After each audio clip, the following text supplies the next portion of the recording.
Go ahead. Anybody there? There's one person on Zoom. Who's that? That is a guest named Randy Kilman. Hello. He may talk to us about town moorings when we get to that part. What's that? He may talk to us about town moorings when we get to that part. So you have somebody as you lined up for tonight? He emailed me and I sent him the link. That's not how I wanted to do it, but. Okay. He Okay, may be able to. I can- answer Guys, this. if I can drop if you prefer, I'm happy to drop, but I'm happy to also answer any questions you have.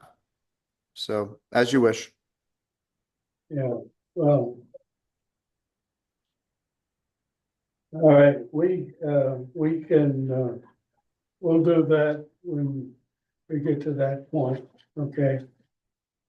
It'd be okay tonight. All right. So welcome, everybody, and we have a quorum. So do we have a motion on the minutes, please?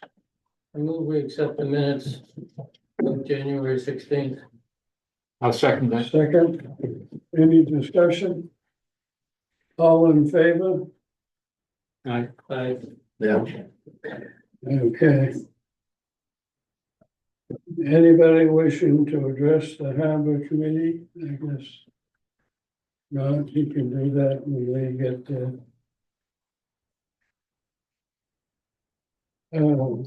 Discussion of grants for making improvements to the two town piers. Well, we're going to have, it's gonna be a lengthy process, I think. And, I think we're gonna need all the time we can get to do that. I have, contacted, somebody that would be interested in writing, applications for grants.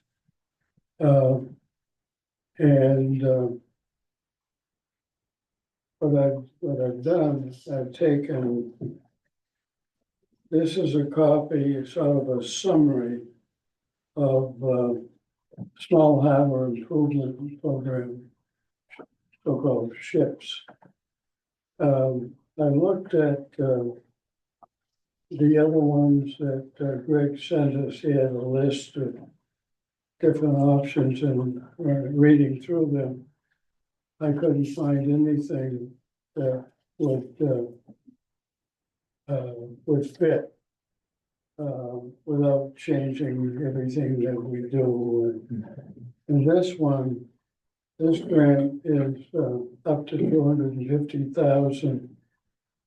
So this is probably something that would be good for the Brindle Point, but it also would, might work for Seal Harbor. Yeah, looks like it would. And the way it's a 50-50, so the town would have to pay 50%.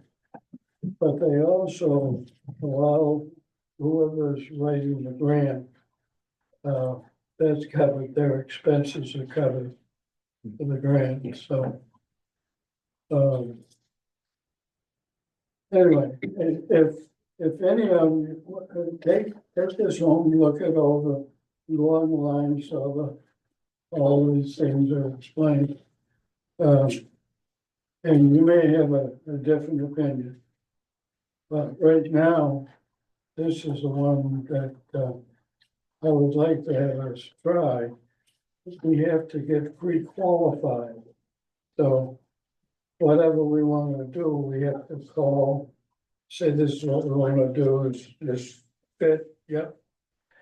And then is a formal vote to accept us as a applicant. So. So do we know if any of the federal funding federal is gonna program? affect it? This is all state, This is state. well.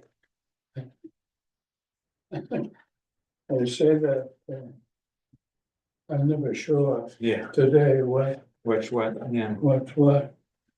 But that's what it's supposed to be.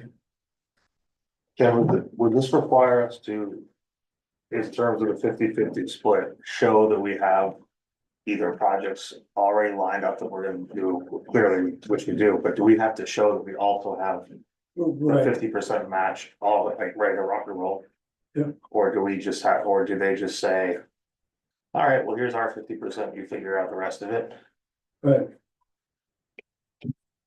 Well, So, we certainly would, we'd have to get the select board's approval anyway when we submit, if we submit a grant. right, but what I'm saying is there are good grants in the past with other organizations where we've had to show them that we already have the 100, we would have, if it were 250. Right. We would show that we already have 125,000 ready to go for it, for them to match it. Right. Okay, so we need to be prepared if we go through with this to hit the ground running with half of this ready to show them that we have. Yep. Okay, Okay, instead of a welding, there's no particular cutoff date, so it can go for a long time. But take the time to read it over and formulate your own opinion.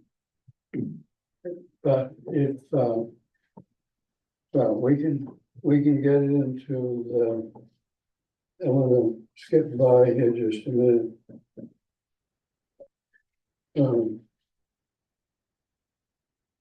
Okay, we'll do number 5. Have a master and deputy have a masters. Yeah, I'll go ahead and start, CEO, so, I've been in touch with Josh about getting the dinghy floats out,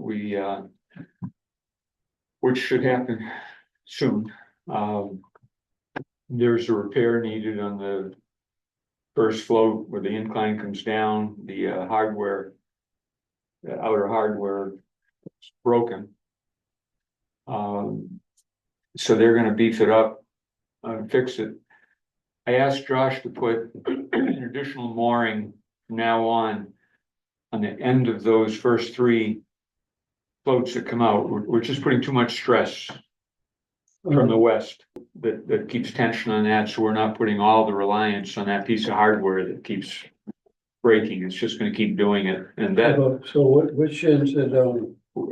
it'll be, if you have the let me just go to the board. I'll show you.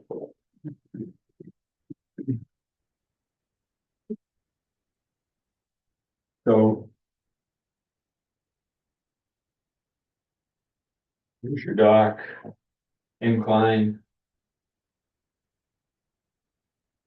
Floats, then you've got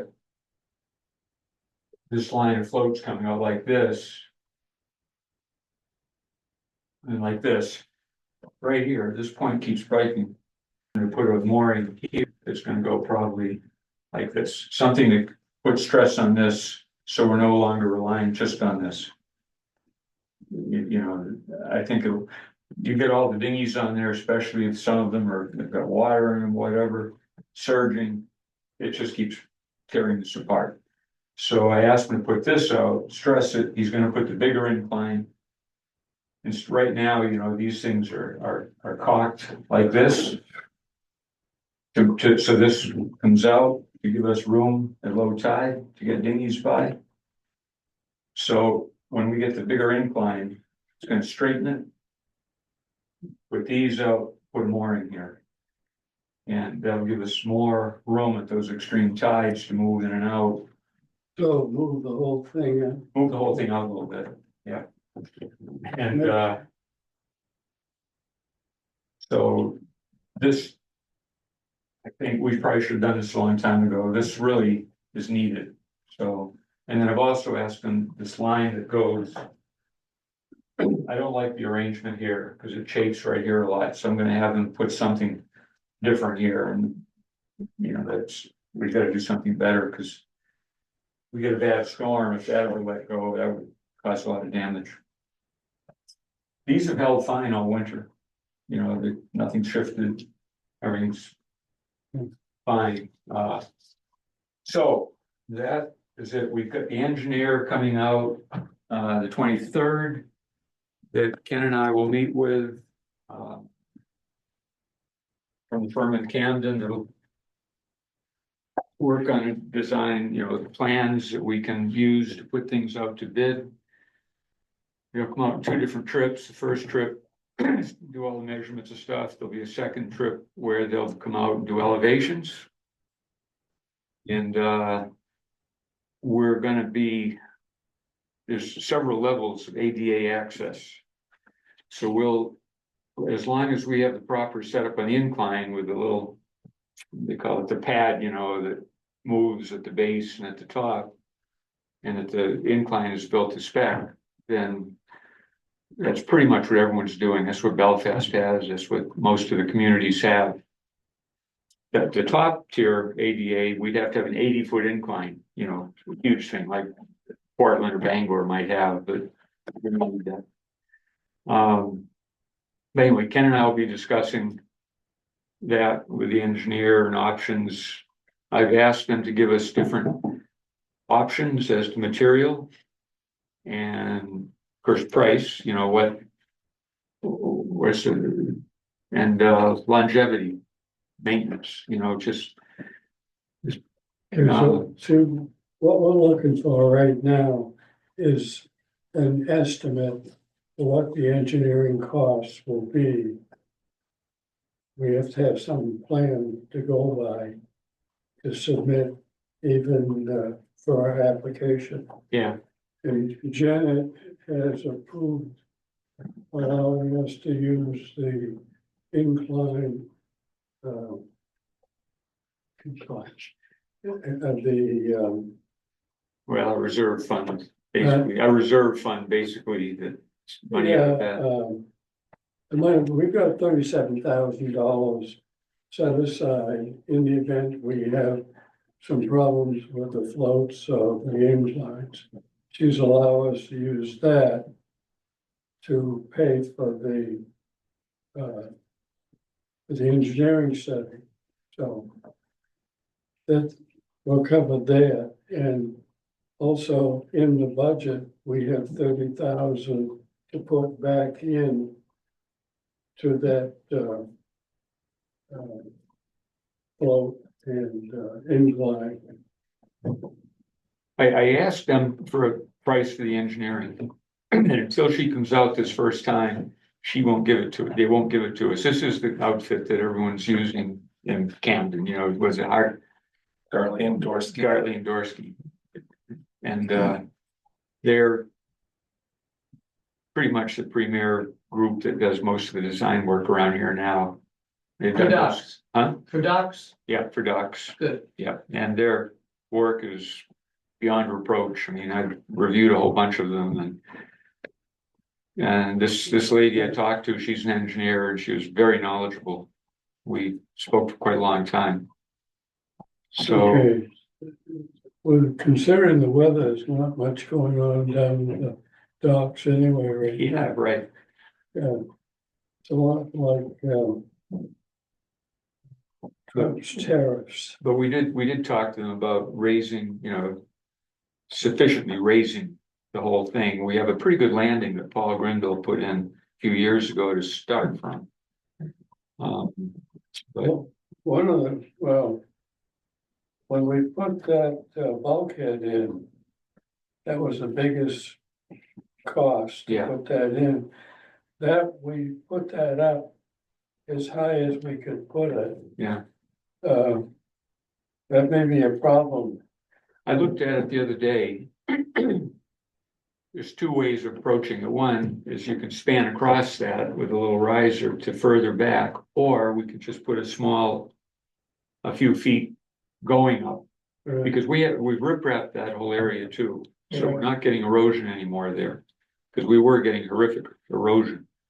So now that's holding really good. we don't get terrible sea action in there. The occasional westerly can be bad. The ice, but, we have mud and stuff and soil, but we have no exposed soil there now. It's all either ledge or riprap. So I don't think we're gonna have a problem on that aspect. Are there other things that you'd like to have us consider other than just repairing the dock? You have to replace everything. Yeah, You know, it's not a repair, it's a replacement. If we're gonna do the repair work, is there some things that fishermen would like us to do? I think for what it's worth, I think that Seal Harbor in the long term will probably be our primary recreational, where Grindle Point will be the primary commercial, because we already have equipment, lifts, we have inclines for sliding things. The cost of it would go up so fast, so high, duplicate all that stuff there. Well, if we're gonna consider recreation primarily, Yeah, um, we've only got really one group of people have been asking. about- fishermen out there now, lobstermen, and of course we have mussel farm out there, and so on, but they're utilizing Grindle Point. So, So how about some recreation people have been asking about water, having water available. I think we're gonna boost our costs so high, we have to drill a well. Well, what I think we need to do is try to cover everything that people might want, Yeah, to say we at least discussed them. yeah. But I know. I mean, I think if we power the well and, you're probably looking at 20 grand, I don't know, a lot. How much? I bet you. You didn't pay electricity to that old building that's right there. That's not ours, that's private. You can ask them if you can use the electricity. Now, I think that we have to have our own separate. Okay. So we don't want to discuss. Well, there's a telephone pole right there, right? Yeah, I mean, we should discuss it, sure, but Well, I'm just throwing out a couple of Yeah, things yeah. where people have talked. no, it'd be nice to have it for sure. Run extension cord to your house. Yeah, we do have power on the dock, I mean, we do have power there. But we would have to get an easement probably from the adjacent property owner for a well. The town don't own any property around there. Lucian owns the garage and all that property, and it would be a brackish, it wouldn't be potable water most likely that close to the shore. Most of the ones around the island that have been knit like that are not suitable for drinking, so boats wouldn't utilize it for their water tanks.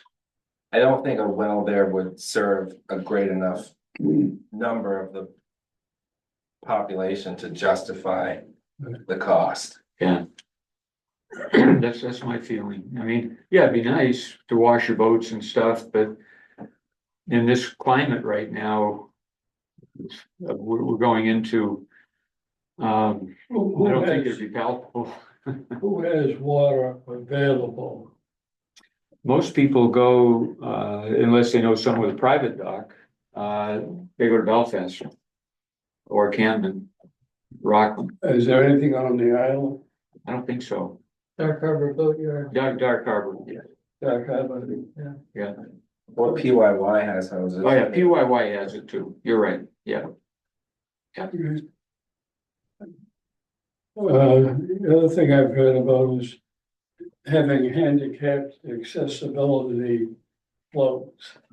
Well, you have limited, with these kind of floats, you have limited handicapped access with those plates and so on. Full handicap, you're back to at least an 80-foot incline with these huge I don't know if our floats would even support them.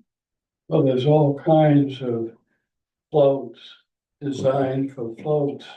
Some of them are down low Right. and you come in and you, Oh, you're talking about coming in on a boat. right, Yeah, but then you've got to get up the incline and up dock. well, It's been done before. once you get on the float, getting up onto the, well, once you get into something that's handicapped accessible, Right. then you can step up. Yeah, see, most of the boats, you're already dealing with the railing of the boat coming above the floats that are there. Now, I remember the one that Andrew Wyeth had for his wife, for example, that had a side swing out. And that was still up at a pretty high level, which most floats would accommodate. If you, yeah, I don't think you'd ever want to build a float lower for that. Yeah, having a float where somebody can step out of the boat onto that float without having to go way up high there. Some of them, some towns have grips Yeah, that you can hang on to and pull yourself up. But I've heard that from several people that use that. They wish they had something that they could get out of their dinghy, get onto the floor, and then they get up higher. I'll be honest with you, just to be blunt, if they're not able to get their dinghy onto that dock, I don't know how they're getting onto their boats on a mooring. I mean, there comes a point where, you know, We're moving in that It could be done. huh? It could be. Oh, we're all moving there, I know, you're right, but we could put, they do make these railings, like you're talking about, they come straight up, over, and then there's a slope and then down. And they just bolt down to your docks. Like a swimming pool. Get Yeah, out of the swimming. yeah, pool. I have seen those, and you can just add those to most existing. Or you can also, looking at if we're gonna have a competitive grant, one of the things you have in making it handicapped accessible would add, but if you want. Oh, I see. Yeah, no, we could request something like that, you know, it's like putting safety bars in a shower. I mean, it's very doable. Okay. That's enough to, we'll have, once we find out what the number is for the engineering study. We'll send an email out so that you will know what that number is. Remember, we have, well, we're talking about doing, Seal Harbor first, but we also have to do Grindle Point. And that's gonna take a lot longer, so the idea is to deal with one of the piers first. And do the best we can. There's more of a need there Yeah. than there is at Grindle Point, as long as we don't go through the dock anymore. Well, we've repaired it for now, Right, yeah, Yeah. The underpinnings are pretty strong there. right, They're massive, you know. yeah. okay. These people that are coming out, you have coming out, you don't have to pay them anything to do that. Initially? Yeah. I think they'll come out first to review it, and then they're gonna give us the figures. Is my understanding. They do a lot of work out here, Yeah, well, I'm just wondering, that's all. but I think we will end up using them. There's not many choices. What, But the first visit is like free. I don't know for sure. what we'll need No. to is, Okay, nothing's free. What figures are they going to give you? They're gonna give us, what their costs will be to give us a full set of plans designed. A design? Yep. And they can, I asked her that specifically. Once they get a design, they can give us examples of similar things and the costs they've incurred. So we should be able to get some rough ideas. I mean, they're not a dock builder. It would have to go Okay. out to builders, but there's comparables out there. Depending on what we choose for materials and so on. Okay, what, They'll know what I mean, this is a public dock, so they'll know what Right, we have to comply with. Yeah. I wonder if the incline that's gonna go up there is gonna meet the specs that are necessary. well, If they're yeah, designing it, we'll it should. find out. We think, What? If they're designing it, they should. well, no, we have. We the already incline. have the incline. We have the incline. But we think it will. I mean, that was professionally engineered incline. The Yeah. biggest thing she was concerned about were the plate on the bottom and the top. And those can be add-ons if they're not sufficient that are there now. A long time ago, when we did a major repair down at Grindle Point, that's what we ended up with. The person who built the ramp said, oh, by the way, you have to comply with this, and Yeah, each end of that exactly. ramp. Yeah. Also, it was the width of the ramp that was of concern. Yeah. So, Yeah. Yeah, a lot depends on the usage. You know, if yeah, I'm gonna, My report? yeah, Yeah, not a lot, commercial boats tying up overnight, but they're usually out of there fairly early, and pretty responsive. When I ask them their intentions, there's damage to one corner of the western dinghy float, on the north. Direction, the northeast corner of the floats. it's that commercial dock side. Yeah, is that something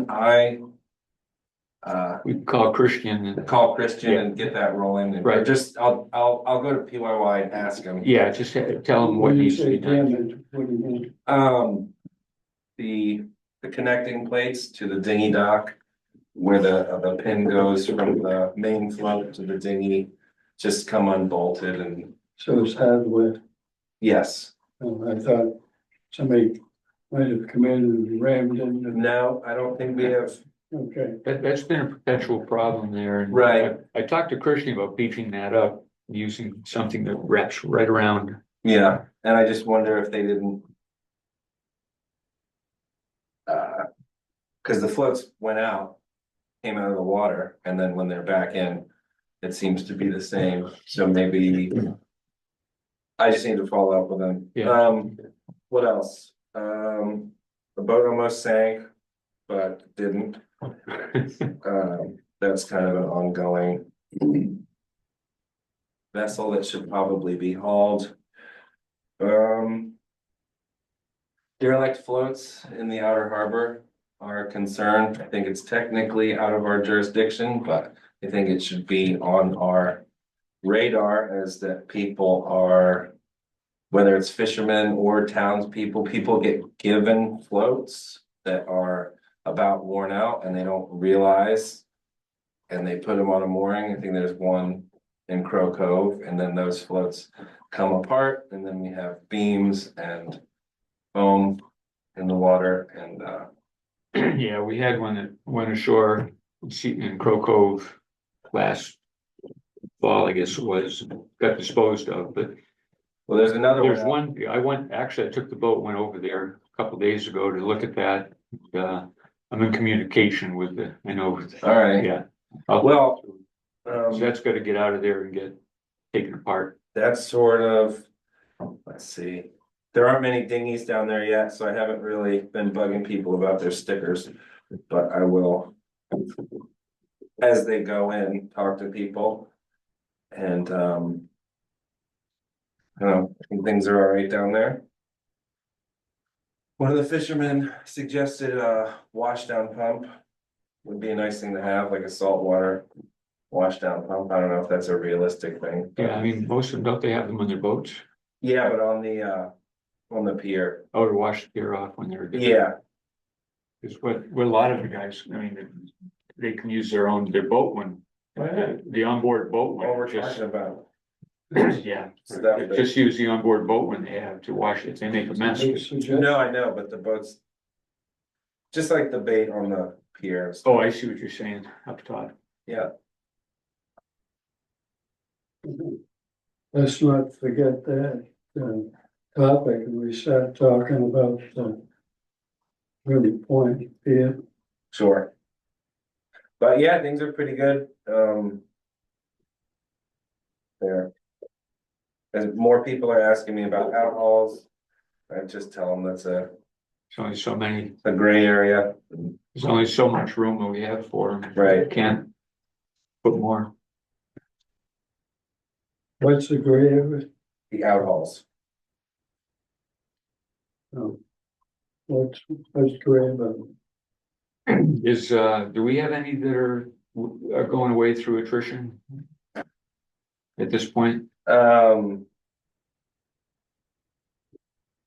I don't know exactly. I mean, there's some that they go away for the winter, you know, what I mean, I don't know. Yeah, but I mean, if there's a couple guys that might not be fishing. Right, but so I don't know if Blake is taking over Johnny Z's, but Yeah, but that would be a thing to see. right, All right, number 7. Status of established well. How is that coming? You said there were 6 people at the last meeting you were gonna talk to about moorings. Yeah, I've been in touch with quite a number of people in the boatyards that are servicing them. Actually, tomorrow morning at 9:30, Gabe's coming up. We're gonna go out in the boat and go through the harbor up there to spot, go over things with moorings, placement. And I've been in touch with Josh. Of the 6 that you mentioned, They're all out of basically our jurisdiction. there what? Most of them in Seal Harbor are outside of our, Oh, they are. yeah, we don't really have much space inside anymore. Well, there were several in that you didn't know who owned it. Oh, those, okay, I didn't understand what you were saying. Yeah. Yeah, I'm still pursuing it. That's one of the things tomorrow with Gabe, hoping he can enlighten me on some of them. He's Oh. coming, meeting me, and we're gonna take the boat out, go around, and my questionable moorings, I'm gonna see if he's aware. There's one that is on the shore, he's gonna get out of there. Okay. Yeah, that's what it's about, and then we'll be doing, and I'll also be going down to, I haven't done Grindle Point yet on the geolocation, so Seal Harbor's almost done. But I will be doing Grindle Point the same way. So how many do you have in Seal Harbor? Counting the ones from the private docks too, that are out there, because you've got 3 private docks, 4 actually, that have moorings out in Seal Harbor. On, our side, we're at 81.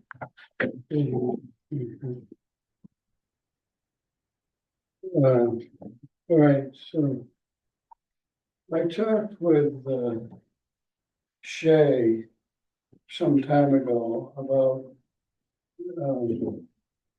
possibly the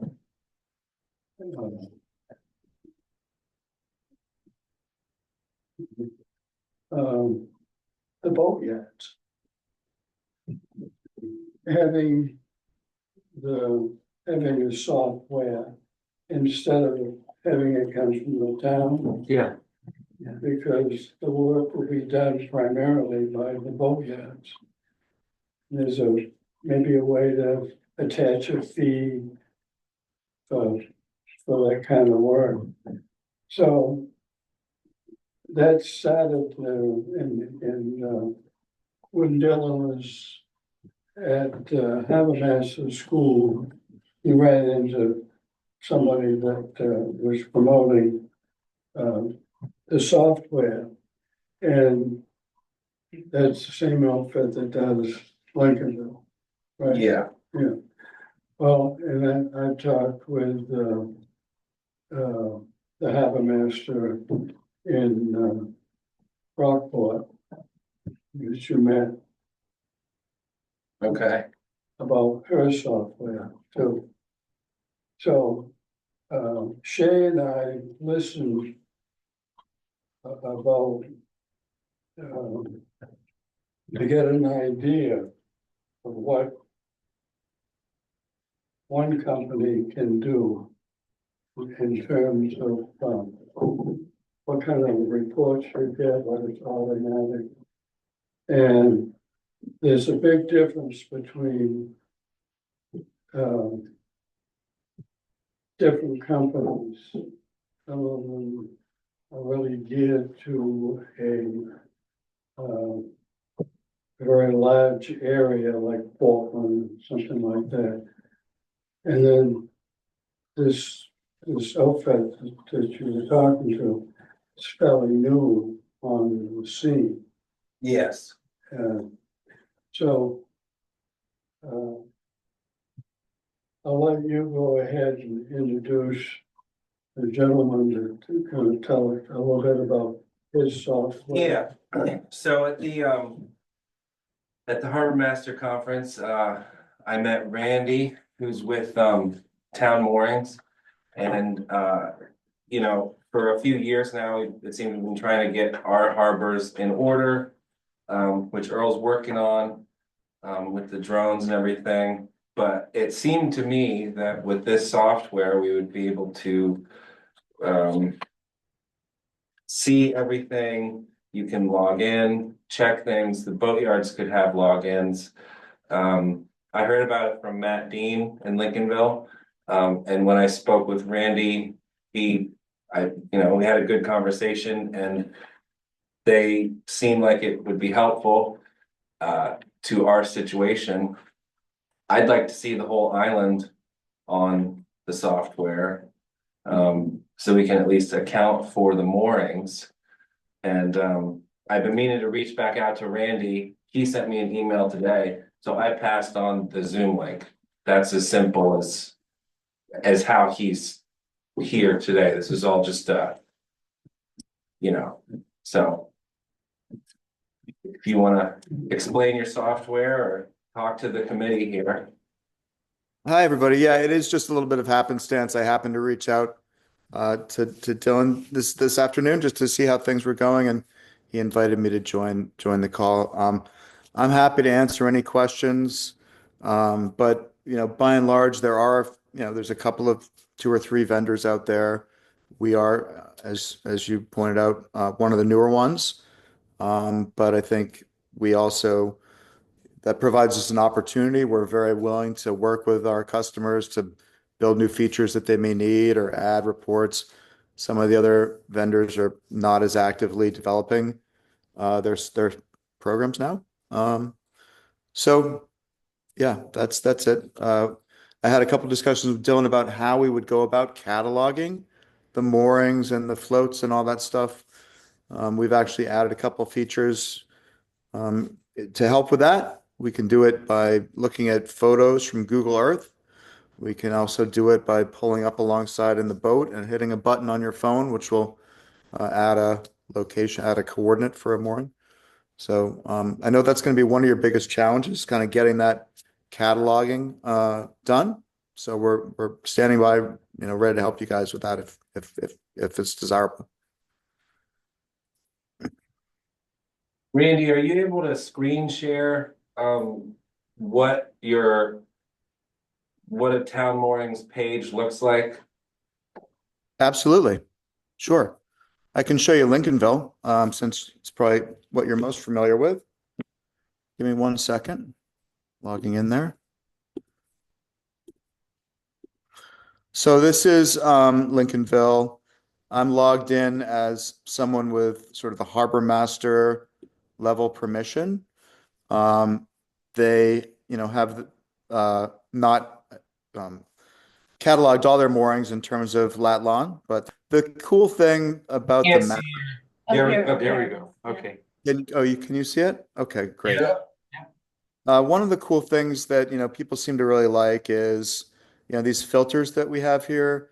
You can show at a kind of a glance, show me the moorings that have inspections out of date, right? Or show me all the transient moorings, right? Those kinds of operations, you can easily kind of see where you have, issues or things that you want to, chase down, moorings that don't have any coordinates. For example, that'll load this list over here. You can see they've got 38 or so that actually don't have any coordinates in the system at all. There's, a screen that deals with the different kinds of permits.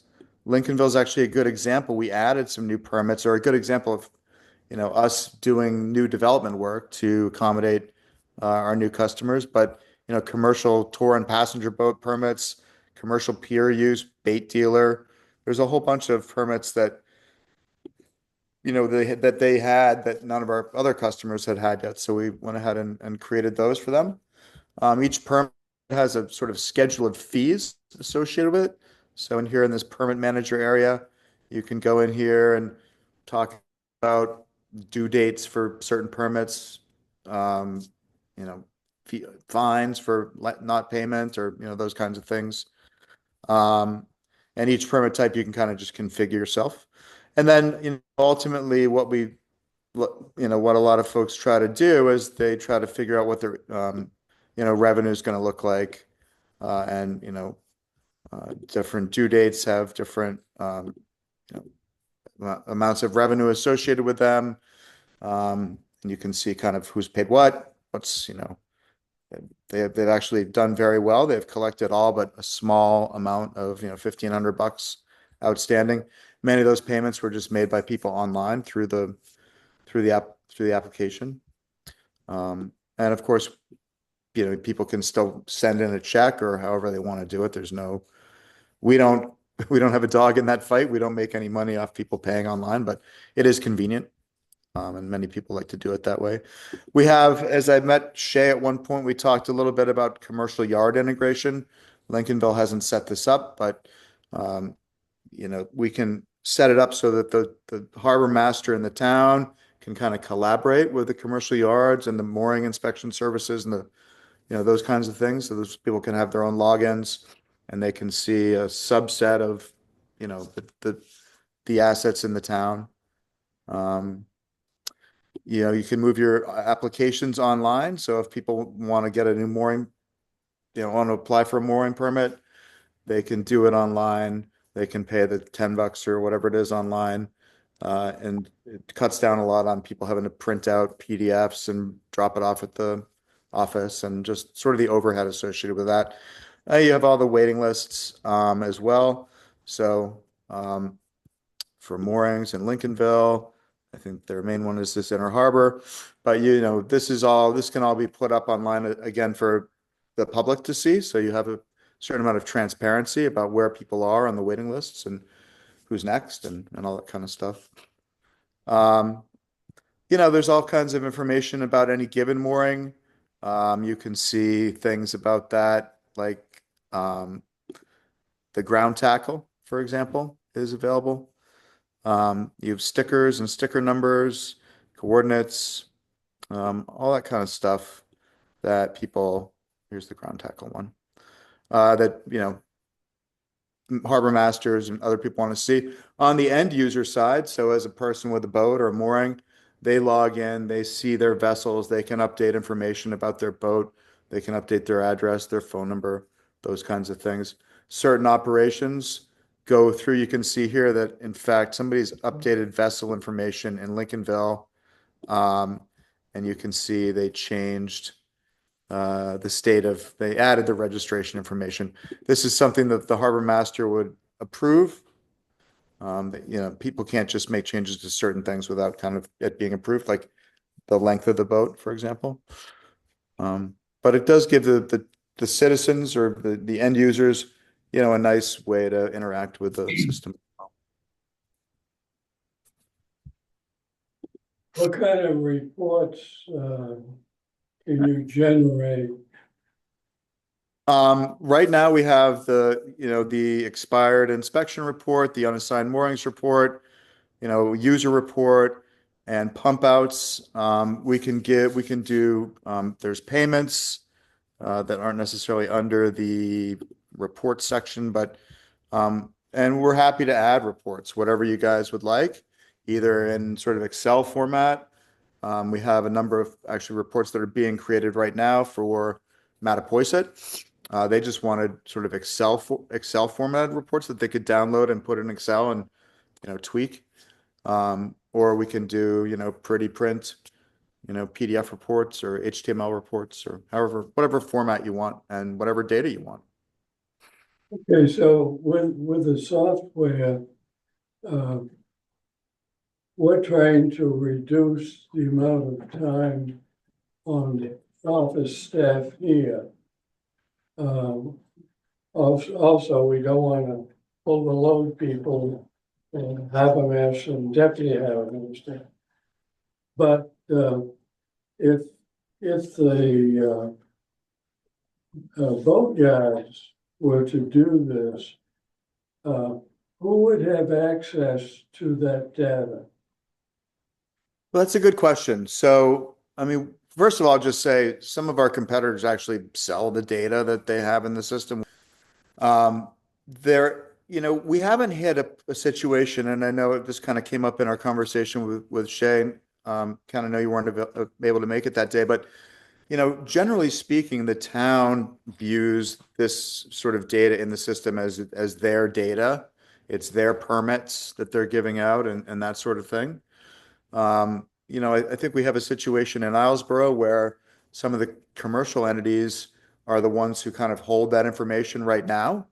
And I think they don't want to be seen as kind of, interfering or giving that information up or, whatever. So we can work with you to make the data sort of shareable on whatever, level of granularity that you guys want. I will say in most towns, take any town of our customers, Marion or Oak Bluffs or whatever, the town sort of owns the data in a sense, but they collaborate with the yard managers and the commercial yards in town so that it does reduce the amount of work on the harbor master's office if the yard administrator is kind of setting up that roster. Here's who's on these moorings. Here we have these commercial mooring permits from the town. Fair enough. We pay our bill. We can see our bill online and do all those kind of transactional things. But then we also can, move boats around, make a mooring transient or whatever it is, and then that information is viewable and by the harbor master. So if there's an emergency or something, they can see who's on what mooring. They can find people and that kind of stuff. So, I have a question. Would the individual boatyards, they would directly enter the information regards to mooring, tackle, what chain is, they would do that? There's all kinds of options. So many towns do want to sort of offload that labor to the mooring inspection companies. For example, in the old model, the diver would come in and slap a pile of soggy paper on the desk of the harbor master and say, I did all the mooring inspections, and somebody in the harbor master's office would have to go and kind of enter all that information into the system. Now, the diver or the mooring inspectors can do that right in the boat on an iPad, or they can wait till they get back to the office and they can enter it. They can still bring the soggy papers to the harbor master too. It depends on how you guys want to set it up. But in general, one of the features that our town customers like about this is that they can share and delegate work to the people that are most expert at it, right? So the mooring inspectors, they can go in and do their inspection reports all very quickly in here, and the harbor master can look at them and approve them or disapprove them or what have you. So it's more of that approval workflow, if you will, that Do you most have input. literature that you can send us? Can I send you what? A literature about your company so that we can read something and look at some of the reports and things like that?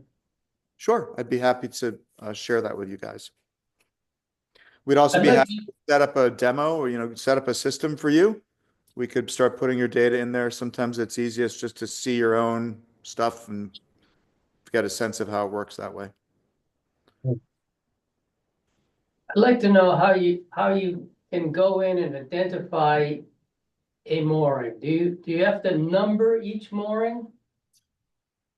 Yeah, generally speaking, moorings have, a number on the ball. They're also identifiable by coordinates, but you can see each one here has a number, and these are, I don't know how they selected them, if they're just sort of arbitrary. Sometimes they go in a line, north to south, east to west. Every town has a different numbering scheme, I've noticed. But by and large, yeah, go ahead. Can you go in and look by owner's name? Sure. Yep. So these are the owners here.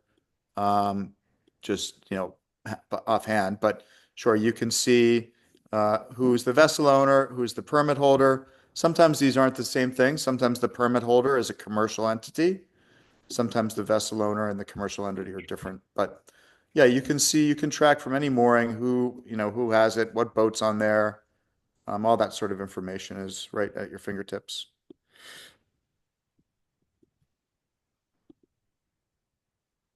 And you can go from the users, right? So you can see the users and what permits they have and, is their invoice paid or not paid and all those So kinds.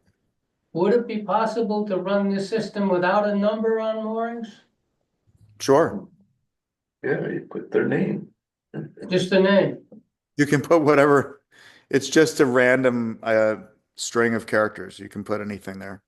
But the name is already there. I mean, so that would be, you could just have nothing here if you wanted no number. But every mooring that you'll see on here, except for the unassigned ones, and theirs are, I guess they have one that's not assigned. I can show you that. Or they've got a handful that are assigned, but obviously those don't have names on them. Yep. Does it show the boundaries of the mooring field? It can. They haven't configured that here in Lincolnville. What we've done for Lincolnville is basically take a center point for their harbor. And that's how the map kind of knows where to zoom in. But we could put polygons and boundary boxes on there. That's the other thing that we have, that we sort of support the idea of a location. So they have a few locations here. So you can set up different coves or different areas that you want to manage. They really just have the one harbor here in Lincolnville. How about cost? How would we figure cost? Would it be dependent upon all the different features we want? No, we don't really charge by feature. We generally charge, down in Massachusetts and other places where some of these towns make, hundreds of thousands of dollars a year on their harbors. We tend to take a 1% charge on, what they bill and collect. But for you guys, I think it would be a much smaller number. You'd kind of fall into our minimum, what it kind of costs us to, run the servers and, do customer support and kind of set your system up. So it would be somewhere around $700 a year, something like that. Now, would there be a larger initial cost when it's set up? No, we don't do that. So the boatyards would end up doing most of the entry, the initial entry. No, boatyard or the town. They could share, they could collaborate. No, Yeah, I mean, for example, we've already geolocated quite a bit. yeah. Oh, the online application looks great. That's something we need to do anyway, so. Great. I'm glad you like that. It's actually one of the cooler features, in my opinion. And you can set it up. It's all dynamic here. So, you can make a new application and you can add the fields here that you want. There's just a bunch of kind of neat stuff. Make a thing, the vessel type required or not required, waiting list for, different places. All that kind of stuff is supported. Do you have any clients east of us? East of you now. Nope, you'd be the farthest east and north. No, that's not true. Sorry, I take that back. Winter Harbor just signed with us. Another gentleman that I met up at the Harbor Masters Convention conference in Castine. So Hancock, Maine is a customer, and they are definitely east and north of you guys.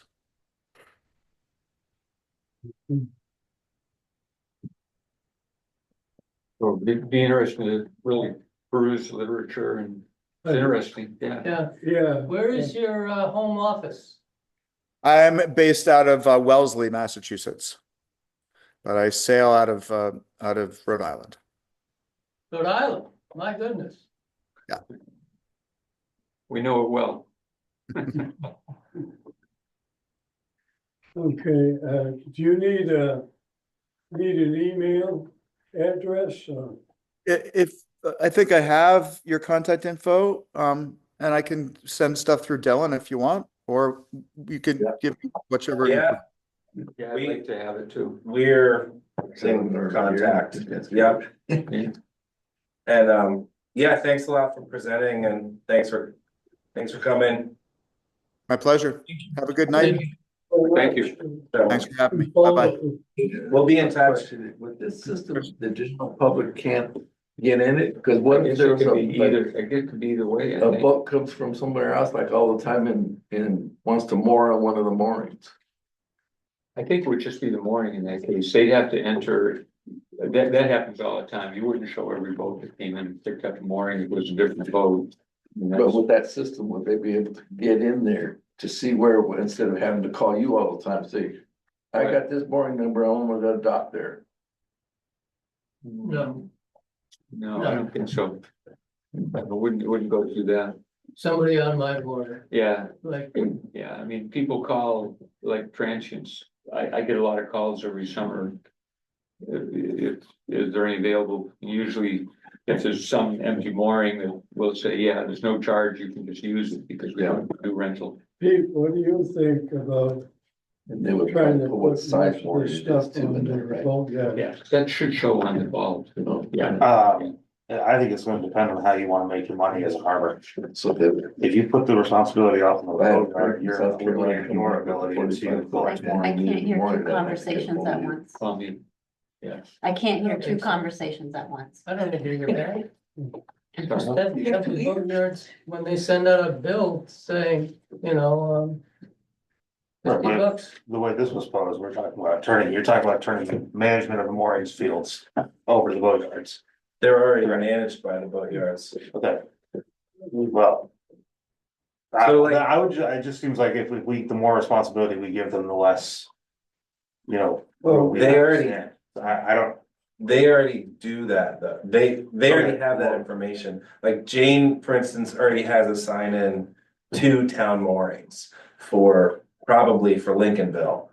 well, so what will we be changing other than giving them a new program to use? Well, Everything. they're the same program, and what we would be doing is we're uploading our harbor onto something so that Right. we can grow our jurisdiction and add moorings and charge people for having moorings in our town waters and have that be organized. Yeah, I don't see how that could possibly be a bad idea. This would be the first step. To do Right. that. Well, this is, Why? one example. Another competing company has they got all over the United States and other countries. They charge a lot more. But you get a lot more service by doing it. So I mean, it's pretty hard me to figure. You said 0.5%. 1%. 1%, yeah. Yeah, that was if it was gonna be One. huge. 1%. Yeah. All right, well, like another company is $7 per mooring. But you get it, Yeah, of course, that would be like somewhere like Newport or some of these bigger well, actually Rockport, that's what they charge. yeah. I mean, you had a chance to talk to her, the harbor master there. You mean Rockland? Oh, Rockland, No. Rockport, I don't know the Rockport Harbor Master. Oh, no. Molly would be in Rockland. So I know the Rockland Harbor Master, that's a woman? Molly Eddy, yeah, Okay, I thought it was Rockport. right. All right. Well, why don't we do this? Let's, what information we can bring together. We may have a meeting just to talk about, what, that I spent $18,000. And so while over the past few years on this committee, you know, I see it as a way for us to potentially organize our harbors and gain a little revenue. I mean, I don't wanna stick it to people here, Right. but free moorings is a pretty good deal, which Yeah, I like the freedom we have here. But, you know, we're gonna have inclines and piers and floats and pumps and. yeah, yeah. So I So, think we just tread carefully and look into it and see what makes sense. yeah, well, even if they had even if we got everyone to register their moorings for $1. Around the whole island, we would at least have the information. And so this person, Randy's been very responsive in my back and forth. I've had a sort of casual email where I said I would pitch it to you guys. He emails me today and then sits through our town meeting, and I mean, they're hungry, they want to expand their thing, so I think they'll give us a good rate, and he's been very responsive. Yeah, I mean, if you were paying $700 a year, that's not much. No, don't tell him. No, I wouldn't. But I mean, Anyway, I don't have, I'm just impressed with him, I don't have Yeah. like a. Yeah, no, he seemed pretty sharp. Yeah. He seemed sharp. all right, One thing I wanna say right here, and that is that I'm not sure that we can go ahead with the idea of charging a mooring fee to everybody on the island. Right. I think you could say we're gonna go ahead and charge a mooring fee to Seal Harbor and Gringo Point. Right, I think that would be the first step. See how that goes. I'm just talking about, having people register around the island, so we know where the moorings are. Yeah, that'd be nice. It would, And it's- it would benefit the boatyards, because, you know, if every mooring had to be inspected every 2 years, which it should be. They make money doing that.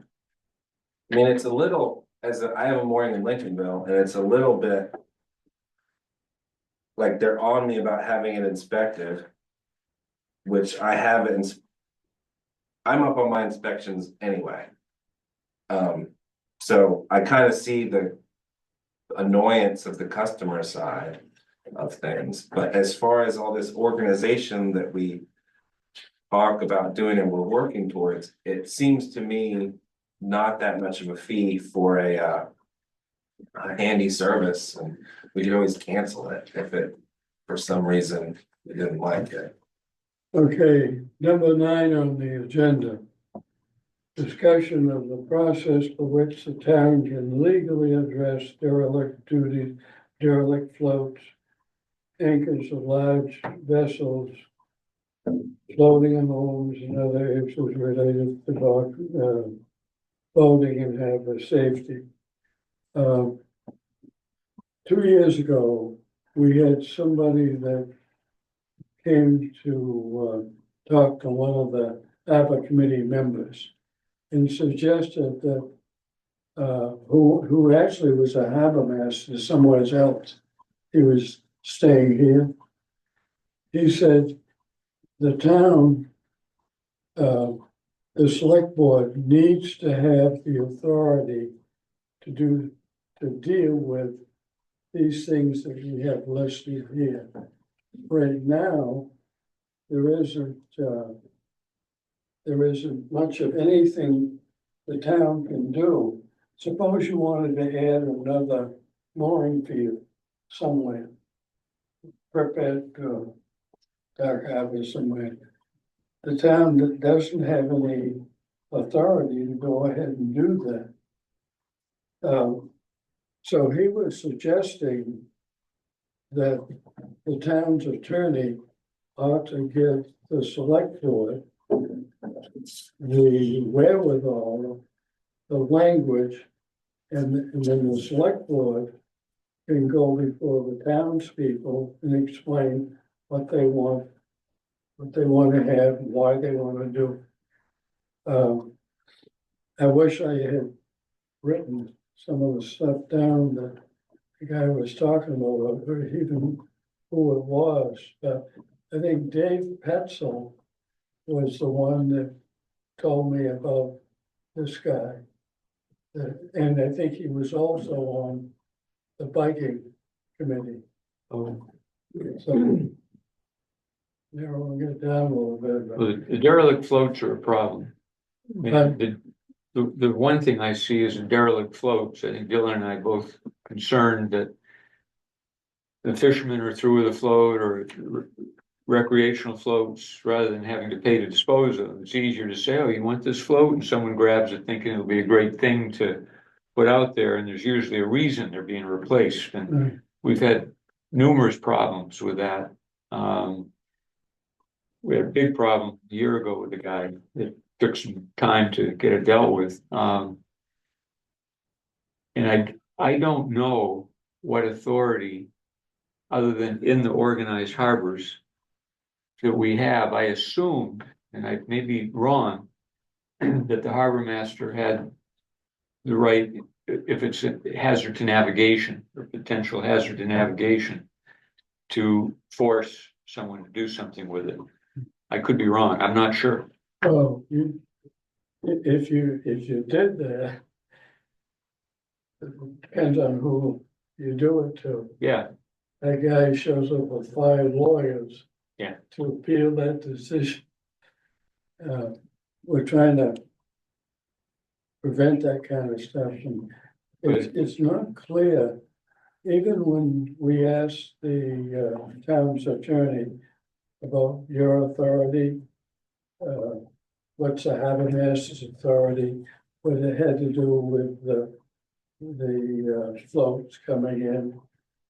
It was never really answered. yeah. So the question is, and you mentioned this about,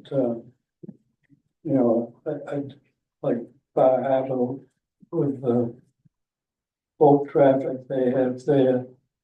And they had to come up with some ordinances to take care of that. What, right now, 2 or 3 years ago, in Seal Harbor, there was, the super yachts showed up, Oh, yeah. and one of them, had his tender was over 300 feet long. And he had his boat, and the boat was swinging with the tide. And ran into some of the fishing gear that was out there. Josh told me he was off island, outside. And he went, and he had gear out there. And this great big boat was there, and it was going back and forth, and he had a real tough time with that person. Well, we had another example where we had to move 150 footer anchored out near the cable going to Seal Island. I had to go out Right. and have them move it because they were gonna catch the cable. They cooperated, they moved it, but When those big boats were here, one of them anchored down by Minot. Right. And I went by and I was watching the people in the inflatable were hauling lobster traps and moving them away from the boat. yeah. That's not right. Pete, would you say? Are you talking about, so we have there is an ordinance in here already, which sounds like 142-20, section or line A, paragraph AA. Includes a line saying that the event of the harbor master, deputy harbor master becomes aware of a float in disrepair. That official shall notify the owner of the float that repairs must be made or the float must be removed. Oh, that's for derelict floats. It says derelict floats, which is what, at least one of the things we're talking about.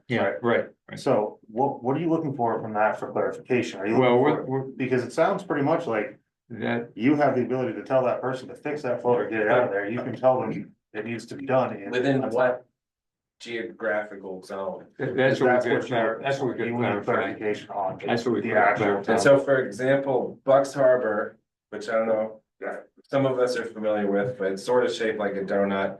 And there's an island in the middle of it, and it is, George, you know it. I know it. And going out from Bucks Harbor, I don't know what towns are along the shore, but Bucks has extended their sort of, they've got their main jurisdiction, and then they've kind of said out from the donut, they have some say over what goes on along those shores. And so I'm not necessarily thinking that we need to say that the entirety of Islesboro is on the same level as like Seal, Arbor, and Grindle Point. But we may wanna look at the ordinance and see what, you know, what can, Well, there was the one, Or that, or you create another ordinance. well, the right? one. The fellow who was head of the Army Corps of Engineers a couple of years ago, he's retired. There was one town in Maine that, there was concern about boats anchoring, for example, if you anchor, let me think, no, I'm sorry. Moorings that were out quite a ways. It was a concern that if one of those boats was hit, if it would be in jurisdiction to call that an anchorage, or should that have to be considered an anchored boat with lights at night? Mhm. So what he had suggested was declaring the whole perimeter of the island town in the town anchorage. As the, you know, and I guess they did that somewhere in southern Maine. I don't know which place. Because what it seems to me is that people just set their floats just outside of where we have, or where we all sort of agree that we have say, and they just leave them there. And so I'm wondering if I have the authority to put a little yellow sign that says, I think we do under that. It's within, if they're a hazard to navigation or they're gonna break up, I think we do have that authority. We can call them Marine Patrol and they certainly would have the authority. Because these floats break up, it's plastic in the water, it's And styrofoam beams. breaking up. Yeah, but I think that considered a hazard to navigation, but So Pete, if the select board is interested, We'll make them they may not be interested, but to put them in a position where they can legally deal with some of these topics that we have on the agenda. It sounds like we're proposing that we get our attorney to clarify the boundary of our town anchorage as it stands now. yeah. If that is not satisfactory to what you all want, Or Then we will the need- boundary and the perimeter of the Yeah, you need island. to make a bigger ordinance. correct, Yeah, I mean, right, so, we have it like internationally, we have a 12-mile limit, you know, but Yeah. what is Islesboro's? yeah, that's what I was Geographic getting to, yeah, limit? okay. I mean, that would be interesting to know. Okay. Okay. Okay. We did that one over enough. Mooring assignments are non-transferable and may not be rented by the assignee to others. Mooring assignments are non-transferable. So we've got some people. Yeah, this is where I think we've got to make a fresh start. Because there's traditions that have gone on for many years here. And I think what we've got to do, perhaps. If we start doing something with this gentleman, for example. We make a fresh start, but I think right now, you know, we've had. A small island, family things and everything else, and we've had to deal with things using common sense for a long time, but there's gonna come a point where we're probably gonna have to get a little more particular. Well, here's a suggestion.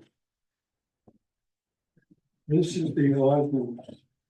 And I was confronted by somebody about, Me too. and, I didn't want to,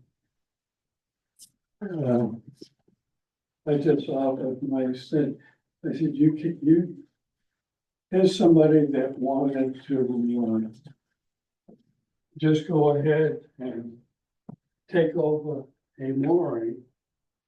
Because she said she'd been, using that mooring and with the owner's permission. Right, right, yeah, and maintaining it too, and paying to maintain it for I don't quite a know, while. one of those. I know.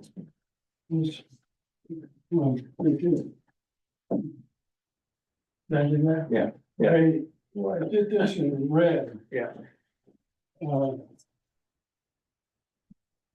The idea. People been doing moorings and doing all kinds of things, but the ordinance says you can't do it. Right, right, So if this suggested language would allow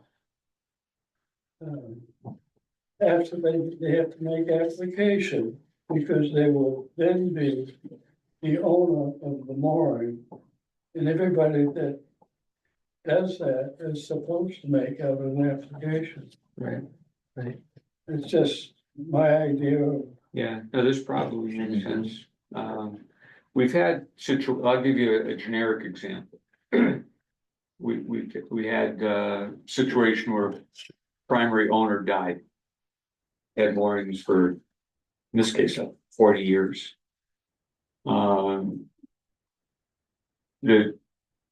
We're approached by the children, who also have a boat, to say that, sorry, you can't have that mooring. When it's a family that's lived here for us, it's a pretty tough nut. And, we have to deal with these things, and we dealt with it. So I think that this might be a good approach to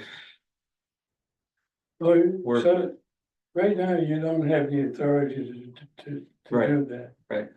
Because it's very clear Right, yeah, you're right. why it hasn't been made an issue in the past, I don't know. But, Yeah, I do like this. I think that's that might be a good approach. now, this is something that, not legalese, it's just my wording. You'd have to pass this by the town's attorney. And see if that would be legitimate. Well, we'd have to vote, we'd have to have a special town meeting to vote on it. Yeah, because we've had situations where somebody dies, they're no longer able to. They don't have votes, they've aged out, and that would make life a lot easier. Part of what this says too is they, you also have an ordinance that says you can't put, small boats in with big boats. That's what it means in the language. It's, Yeah, sufficient mooring space. well, it's harbor master's authority. You say, well, you wanna have a 8-foot dinghy out there with a 35 Right, foot and boat. we actually have done that. I mean, we had a case last summer where we told the guy, sorry, your boat's too big to be on this mooring, and The big ones in. he had to go out. And drive them out, right? Yeah. Well, but the harbor master and deputy harbor master would have that authority, provided the application meets the standard, Right, which is. yeah, no, I like this. This would make our lives a lot easier. What do you think? Sure.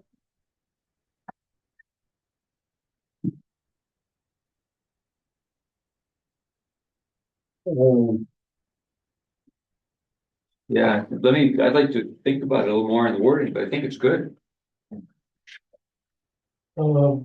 I charge my attorney. Yeah, okay. Okay, Pete, would you mind? Yeah. Yeah, no, I, Okay. that definitely would help with a lot of issues. So this is, it's just the stuff in red that you're interested in, just the stuff in red that you want to change. Yeah, that's what I wrote. Yeah, suggested, Okay. thank you. suggested, yeah. Yeah, yeah, that would get my vote. All right, and some of you may have noticed that there's a building going up to Seal Harbor. Oh, yeah. I had different people call and, they wanted to know who it was building it, because they wanted to have the same. I know, I had a guy, I sent a guy to you the other day that called me. Mike Boardman. called. Yeah, well, that's who, I sent it to you, yeah. Oh, okay, well, the, Shed Solutions is building it to our specifications. We negotiated, really negotiated all kinds of things to make it more acceptable to the board. Well, it's it's aesthetically pleasing. Yeah, and so anyway, it's being built now and, that, and we It's in the have, parking lot of the across the street. It's beyond, it's behind it. Alexander Brigham leased the land for a 25-year lease to the Victory Boating, a renewable lease. all right, is there anything else for the order? Thank you all. I think,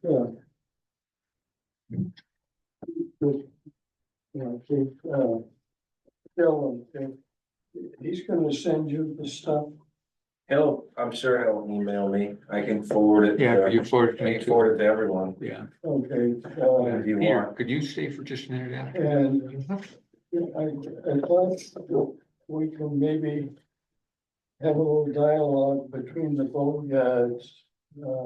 I talked to Shane enough anyway, but I haven't talked to Gabe. I'll talk to him tomorrow a little bit, because when he's coming up, we're gonna be going through the mornings right there. Anybody got a connection with Dark Harbor boat yet?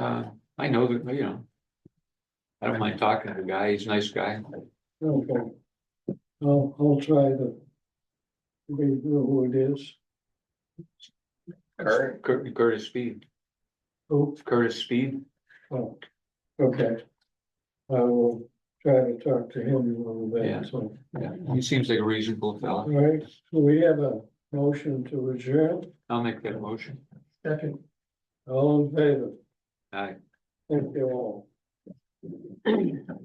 This is good. Yeah. Kind of. All right.